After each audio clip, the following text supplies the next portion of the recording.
दोस्तों, sports as a career इस श्रृंखला के दूसरे वीडियो में मैं आपका स्वागत करता हूं। नमस्कार दोस्तों, मैं आपका दोस्त डॉक्टर हेमंत वर्मा। दोस्तों, कई बार हमारे जो सब्सक्राइबर हैं वो कई सारे ऐसे सवाल करते हैं जिसके बारे में हम आपको वीडियो के द्वारा अवगत कराते हैं। उन्हीं सवालों की श्रृंखला में एक सवाल हमारे आर्चर्स ने भी पूछा है कि क्या वो आर्चरी में करियर कर सकते हैं, क्या वो अपना प्रोफेशन, अपना पेशा एक पेशेवर तीरंदाज के रूप में कर सकते हैं, क्या वो एक अच्छे आर्चर बनकर देश के लिए कुछ मेडल लेके आ सकते हैं। तो दोस्तों, ये दुनिया बहुत कम्पिटिटिव है। इसमें अगर आप कंपटीशन में उतरना चाहते हैं तो आपको भी उस हिसाब से कम्पिटिटिव मोड में जाना पड़ेगा। उसके लिए आपको एक शुरुआत लगेगी। कई आर्चर्स पूछते हैं क्या मैं ओलंपियन बन सकता हूँ। अगर आप में जज्बा है, अगर आप मेहनती हैं और आपका ध्येय है एक ही, तो आप जरूर ओलंपियन बन सकते हैं। दोस्तों, आर्चरी एक ऐसा खेल है जो कि पारंपरिक धनुष बाण के खेल से निकला है। प्राचीन काल से आज तक आर्चरी में बहुत सारे बदलाव आए हैं और ये बदलाव उसमें होने वाले निरंतर रिसर्च के द्वारा आया है। आज आर्चरी एक ऐसा खेल है जो ओलंपिक में मान्यता प्राप्त है। अगर आप ओलंपियन बनना चाहते हैं तो किसी भी गेम में बन सकते हैं जो ओलंपिक एसोसिएशन से मान्यता प्राप्त हो, लेकिन एक आर्चर को, तीरंदाज को किस तरीके से अपना करियर इसमें करना चाहिए। तो दोस्तों, मैं सलाह दूंगा कि आप शुरुआती दौर में आर्चरी जल्दी से जल्दी करना शुरू करें। जल्दी से जल्दी का मतलब क्या है दोस्तों? आप अगर शुरुआत करते हैं 15 साल से, 14 साल से, तो आपको आर्चरी में कई सारी ऐसी चीज़ें हैं जो आप मिस कर देंगे।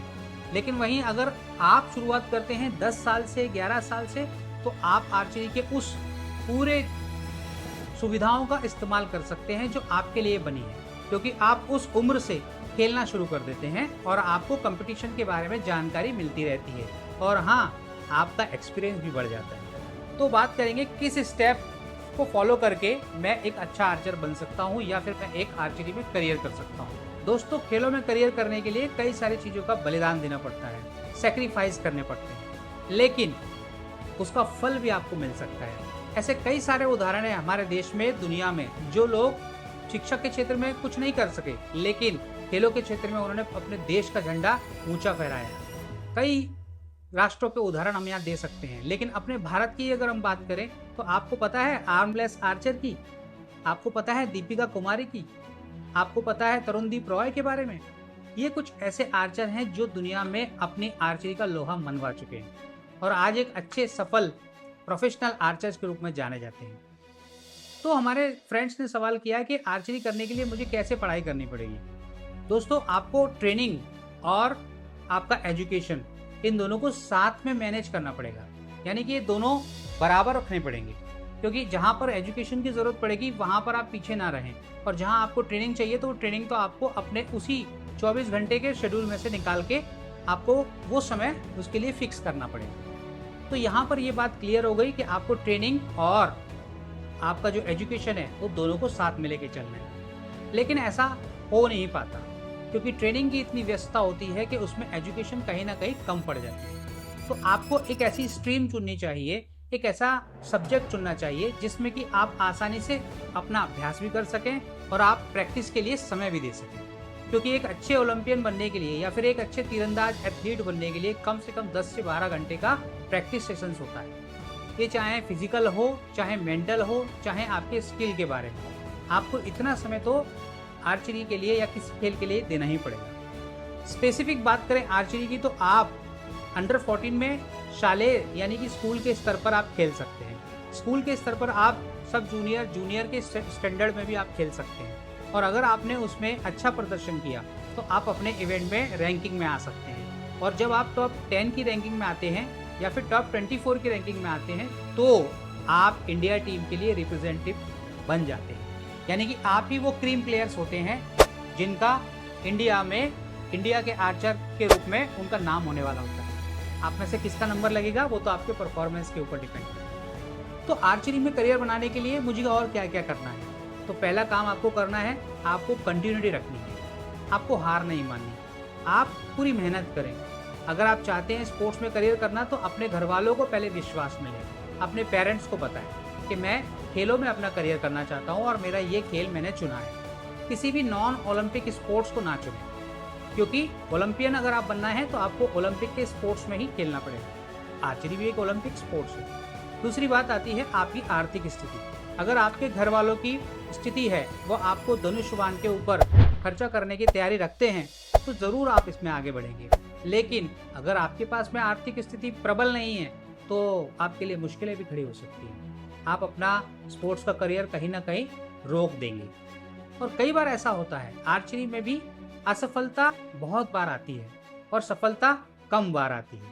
तो जब असफलताओं का ये क्रम चलता है तो आर्चर मेंटली स्ट्रांग नहीं होने के कारण पीछे चला जाता है और वो हार मान जाता है।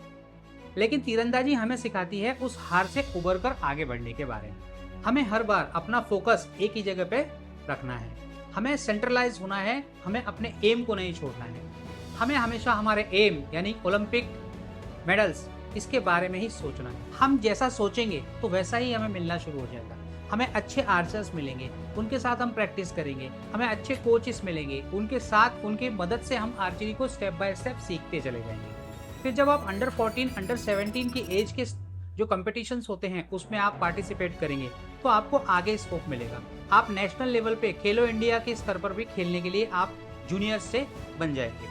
और जूनियर्स में अगर आप आर्चरी करते हैं तो आपको जूनियर के लेवल के जो इंटरनेशनल कॉम्पिटिशन्स होते हैं उस तक पहुंचने के लिए एक अच्छा मार्ग मिल जाएगा। और जब आप एक अच्छे मार्ग पे चलने लग जाएंगे यानी कि आप हाईवे पे चलने लग जाएंगे तो आप समझ जाइए आप तीरंदाज हैं, आप भी आगे निकल जाएंगे। तो कंसिस्टेंसी बहुत ज़रूरी है, डिसिप्लिन बहुत ज़रूरी है, रेगुलरिटी बहुत ज़रूरी है और respect of your coaches, parents वो भी बहुत ज़रूरी है। और कभी भी हार नहीं माननी है। हार दूर दूर दूर तक ही रहेगी, हमारे नज़दीक नहीं आएगी। ऐसी कोशिश हमें हमेशा करते रहेंगे। वो कहते हैं ना कि करत करत अभ्यास के जड़मती होत सुजान, रसरी आवर जाते है सिल पर परत निशान। यानी बार बार अभ्यास करने से तो मंद बुद्धि भी ज्ञानी बन सकता है। तो आप क्यों नहीं ज्ञानी बन सकते? अपने खेल में भी आप ज्ञानी बन सकते हैं। ज़रूरत है आपको एक अच्छे ट्रेनिंग सेंटर की और एक अच्छे ट्रेनर की जो कि आर्चरी में आपकी मदद करे। और पेरेंटल सपोर्ट बहुत ज़रूरी है। तो यहाँ पे मैं उन पालकों को भी बोलना चाहूँगा जो पेरेंट्स अपने बच्चों का करियर खेलों में बनाना चाहते हैं, वो हमेशा एक चिंता के विषय में रहते हैं कि यार उनके बच्चों का क्या होगा, क्या वो खेल में आगे बढ़ पाएगा, क्या वो खेल में एक्साइल कर पाएगा, क्या वो देश के लिए खेलेगा। देखो दोस्तों, ये बात तो बिल्कुल सच है कि खेलों में करियर बनाने के लिए काफ़ी मेहनत की ज़रूरत है और इसमें सक्सेस रेशो भी कम होता है। लेकिन अगर वो सक्सेस रेशो में आप हैं तो ये आपके लिए बहुत अच्छी बात है। इसीलिए आप हमेशा होप रखें, एक बच्चे को एक समय दें, एक टारगेटेड समय दें कि भाई इतने साल आपने प्रैक्टिस करनी है और इतने साल में आपने कुछ रिजल्ट लेके आना है। अगर आप रिजल्ट लेके आते हैं तो ज़रूर ऐसा दिन भी आएगा जब आपका नाम ओलंपियंस में गिना जाएगा, क्योंकि अभी तक भारत को ओलंपिक में मेडल नहीं है। हम चाहते हैं कि तीरंदाजी के क्षेत्र में भी जो आर्चर आना चाहते हैं वो इसी एम को ध्यान में रखते हुए हैं। तो आर्चरी करने के लिए मुझे कितना खर्चा करना पड़ेगा? अगर आप आर्चर हैं, आप स्टार्टिंग से आप शुरुआत करते हैं तो आपको इंडियन राउंड से शुरुआत करनी है। आजकल कंपाउंड राउंड पे भी चले जाते हैं और रिकर्व राउंड पे भी आर्चर चले जाते हैं क्योंकि वो आर्थिक रूप से संपन्न होते हैं। लेकिन जो लोग आर्थिक रूप से संपन्न नहीं हैं वो तो इंडियन राउंड की तरफ ही जाते हैं क्योंकि वो पहले ट्रायल करते हैं कि मैं सक्सेस हो पाऊंगा कि नहीं। अगर एक आर्चर शुरुआत करना चाहता है तो उसके लिए इंडियन राउंड ही बेस्ट है। इंडियन राउंड में शुरुआत करते हुए आप आगे बढ़ें और जैसे ही आपको मेडल मिलते हैं, स्टेट लेवल पे आपको मेडल मिलता है या फिर डिस्ट्रिक्ट लेवल से आप स्टेट लेवल, डिवीजन लेवल से आप स्टेट लेवल पर पहुंचते हैं, उस समय आप डिसाइड करें कि आप उस खेल के लिए और आगे जाना चाहते हैं कि नहीं जाना चाहते हैं। अगर आप और आगे जाना चाहते हैं तो एक अच्छे कोच की तरफ आप चले जाइए जो कि आपको प्रॉपर गाइडेंस दे। और अगर आपको प्रॉपर गाइडेंस मिल जाएगी तो आप अच्छे आर्चर जरूर बन जाएंगे। स्टेट लेवल पर खेलने के बाद में आपको नेशनल लेवल पार करना पड़ता है और यही सबसे ज़्यादा मुश्किलात आती हैं क्योंकि नेशनल लेवल पे कांटे की टक्कर होती है। एक एक पॉइंट से आर्चर की जो सीडिंग है वो कम हो सकती है। इसीलिए आपको कंसिस्टेंसी और कंटिन्यूटी रखनी बहुत ज़रूरी है और ये आपको आपका कोच अच्छे से सिखला सकता है। तो कोच भी जो अच्छे कोच होते हैं वो आपको ज़रूर मदद करेंगे, लेकिन आर्थिक रूप से आपको अपनी साइड बना के चलनी पड़ेगी। पेरेंटल सपोर्ट यहाँ बहुत ज़रूरी है क्योंकि माँ बाप ही बच्चों की मदद कर सकते हैं। आजकल इंजीनियरिंग, मेडिकल और बहुत सारे ऐसी स्ट्रीम्स में बच्चे पढ़ाई करते हैं। सभी लोग तो डॉक्टर नहीं बनते, सभी लोग इंजीनियर भी नहीं बनते। हाँ, डिग्री मिल सकती है लेकिन उनके डिग्री के आधार पर उन्हें नौकरी मिलना मुश्किल होता है। लेकिन खेलों में अगर आप अपना करियर बनाना चाहते हैं और आप एक नेशनल लेवल से इंटरनेशनल लेवल तक पहुंचते हैं तो गवर्नमेंट आपको बहुत सारी फैसिलिटी देती है, इक्विपमेंट्स के लिए, आपकी ट्रेनिंग के लिए, आपके रहने पढ़ने, यहाँ तक कि आपकी लाइफस्टाइल को जीने के लिए भी पैसा देती है, आपको स्पॉन्सरशिप मिल जाती है। कई सारी ऐसी भारत में एजेंसियां हैं जो कि आर्चर्स को या खिलाड़ियों को अडॉप्ट करती हैं, कई ऐसी कंपनियां हैं। आज जो भारत में सबसे ज़्यादा आर्चरी के लिए काम करने वाली जो कंपनी है वो है NTPC, national thermal power corporation. जी हाँ दोस्तों, इसके थ्रू कई सारे आर्चर्स को बढ़ावा मिला है और आर्चरी को भी काफ़ी डेवलपमेंट किया गया है। अब आपको एक बात और बताना चाहता हूँ, आपके पास पैसा है तो आप रिकर्व करेंगे या कंपाउंड करेंगे?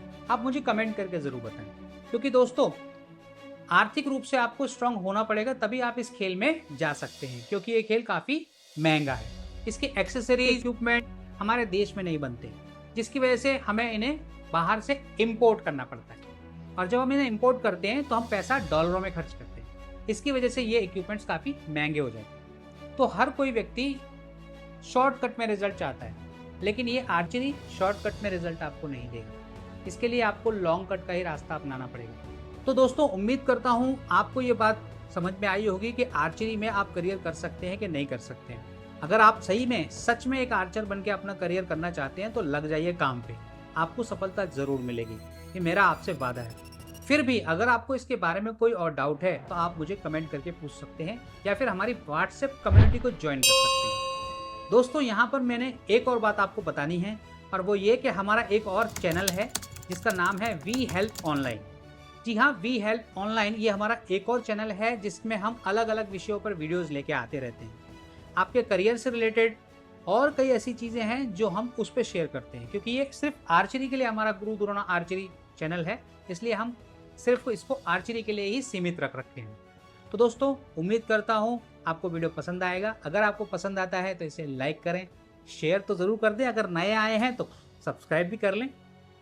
तो चलिए मिलेंगे ऐसे ही किसी अगले वीडियो में, तब तक के लिए जय हिंद।